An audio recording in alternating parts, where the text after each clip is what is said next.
اور یہ مہینہ برکت والا مہینہ، رحمت والا مہینہ ہے، اور اللہ تبارک و تعالیٰ نے ہم گنہگاروں کے بخشش کے لیے اس مہینے کو منتخب فرمایا ہے۔ جیسا کہ میرے آقا صلی اللہ تعالیٰ علیہ وسلم فرماتے ہیں کہ اگر میری امت کو معلوم ہوتا کہ رمضان کیا چیز ہے تو میری امت پورے سال رمضان کی تمنا کرتا۔ اور حضرت علی فرماتے ہیں کہ اگر اللہ تبارک و تعالیٰ کو اس امت پہ عذاب دینا ہوتا تو رب تبارک و تعالیٰ اس امت کو رمضان جیسا مہینہ اور سورہ اخلاص عطا نہیں فرماتا۔ اس سے پتہ چلتا ہے کہ اللہ تبارک و تعالیٰ اپنے محبوب کے امتوں کو یہ اتنا بڑا تحفہ عطا فرمایا جسے ہم سورہ اخلاص کہتے ہیں، اور ایک رمضان المبارک کا مہینہ ہے۔ یاد رکھیں اس رمضان کے مہینے میں ہم جتنی نیکیاں کریں گے، یاد رکھیں اتنی نیکیوں کا اجر اللہ تبارک و تعالیٰ ہمیں اور آپ کو عطا فرمائے گا۔ آپ کو ایک حدیث پاک نیکی کے تعلق سے پیش کرنے کی کوششیں کر رہا ہوں۔ آج لوگ سستی برتتے ہیں، غفلت میں اپنی زندگی کو گزارتے ہیں، لیکن ایک حدیث پاک کے ذریعے آپ کو اندازہ چل جائے گا کہ رمضان میں ایک نیکی کا ثواب اللہ تبارک و تعالیٰ کتنا عطا فرماتا ہے۔ ابن ماجہ کی یہ حدیث پاک ہے، حضرت ابو طلحہ ابن عبید اللہ اس حدیث پاک کے راوی ہے، بیان فرماتے ہیں کہ ایک دفعہ آقا کریم صلی اللہ تعالیٰ علیہ وسلم کی خدمت اقدس میں دو شخص تشریف لایا، اور لانے کے بعد دونوں کہتا ہے یا رسول اللہ آپ مجھے کلمہ پڑھا کر کے اپنے دین میں شامل فرما دیجیے۔ ہمارے اور آپ کے آقا نے ان دونوں کو کلمہ پڑھا کر کے دین میں شامل فرما لیا۔ اب جیسے ہی نبی کے ہاتھ پہ کلمہ پڑھ کے بیعت کر کے دامن اسلام میں شامل ہوا تو اس سے اب پتہ چلتا ہے کہ اس کا مرتبہ صحابیت کے مقام تک کے پہنچ گیا، یعنی وہ صحابی رسول ہو گئے۔ اب یہ دونوں صحابی بیک وقت کلمہ پڑھ کے مسلمان ہوئے، لیکن ان دونوں میں سے ایک صحابی یہ تھا جو دنیا کے اندر نیکی، عبادت، صدق و خیرات، کسی کی مدد کرنا یا جنگ میں جانا، یہ صحابی رسول زیادہ کیا کرتے تھے۔ اس کے برعکس ایک اور صحابی تھے، وہ بھی نیکی کیا کرتے تھے لیکن ان سے کم یہ نیکی کیا کرتے تھے۔ کچھ مہینے یا کچھ سال گزرنے کے بعد ایک صحابی رسول جنگ میں گئے، اور جانے کے بعد وہ شہید ہو گئے۔ اب شہید جب ہوئے تو ہونے کے کچھ مہینے گزرنے کے بعد اب راوی حضرت ابو طلحہ ہے، وہ بیان کرتے ہیں کہ میں نے دیکھا خواب کہ میں جنت کے دروازے پہ ہوں، اور ایک طرف دونوں صحابی موجود ہیں۔ اچانک میں نے دیکھا کہ ایک جنت کے فرشتے باہر آتے ہیں، اور آنے کے بعد ان میں سے ایک کو پکڑ کر کے جنت میں پہلے داخل کر دیا۔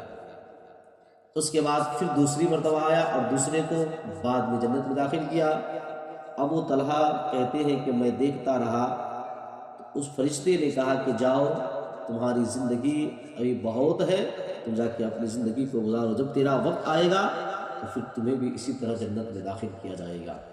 یہ خواب دیکھ رہے تھے حضرت ابو طلحہ، جب صبح میں بیدار ہوئے تو اس خواب کو صحابہ کرام کے سامنے بیان کرنا شروع کر دیا کہ ایسا ایسا ہم نے خواب دیکھا ہے۔ اور یہ بات ہوتے ہوتے ہمارے اور آپ کے آقا کی بارگاہ میں پہنچ گئی۔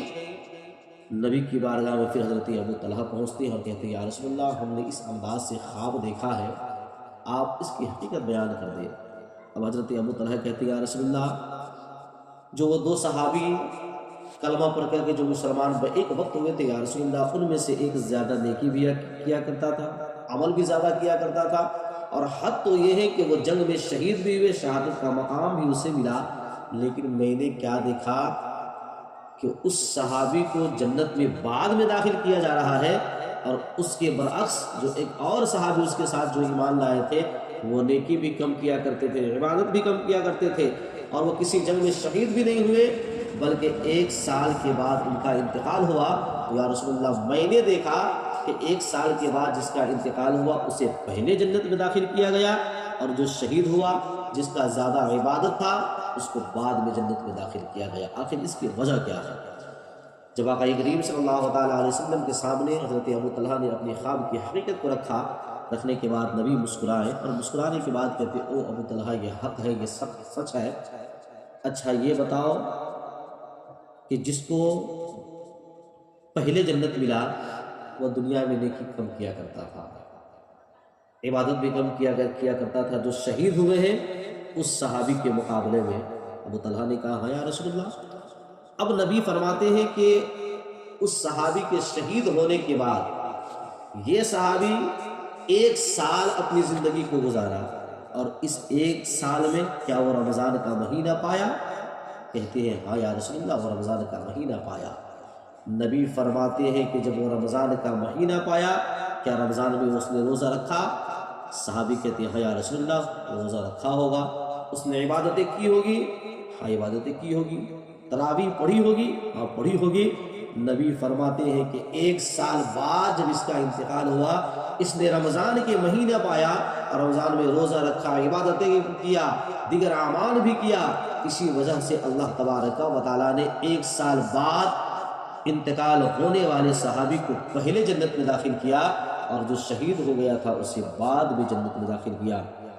عزیزوں اور دوستوں، تو اس سے پتہ چلا کہ رمضان وہ مبارک مہینہ ہے کہ یاد رکھیے اگر وہ مہینہ ہم میں آ جائے تو ہمیں اور آپ کو بڑھ چڑھ کر کے اس میں روزہ بھی رکھنی چاہیے، عبادتیں بھی کرنی چاہیے، اور نمازیں بھی پڑھنی چاہیے، اور تراویح بھی پڑھنی چاہیے، اس لیے کہ اس کے ایک ایک لمحہ اللہ تبارک و تعالی ہم گنہگاروں کے گناہوں کو معاف فرماتا ہے۔ کتابوں کے اندر آتا ہے کہ انسان جب افطار کے وقت بیٹھتا ہے تو افطار کے وقت اللہ تبارک و تعالی 10 لاکھ گنہگاروں کے گناہوں کو بخش دیا کرتا ہے۔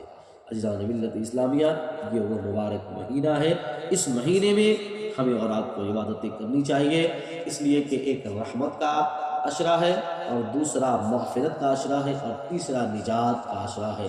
تو یاد رکھیں یہ رحمت والا عشرہ چل رہا ہے، اس کے بعد مغفرت والا عشرہ آئے گا۔ دعا کریں کہ اللہ تبارک و تعالی اپنی رحمت سے ہم سارے مسلمانوں کو مالا مال عطا فرمائے، اور اس کے آنے والے جو عشرہ ہے جسے مغفرت کہتے ہیں، اللہ تبارک و تعالی ہماری اور آپ کے گناہوں کو معاف فرمائے۔ وآخر دعوانا الحمدللہ رب العالمین۔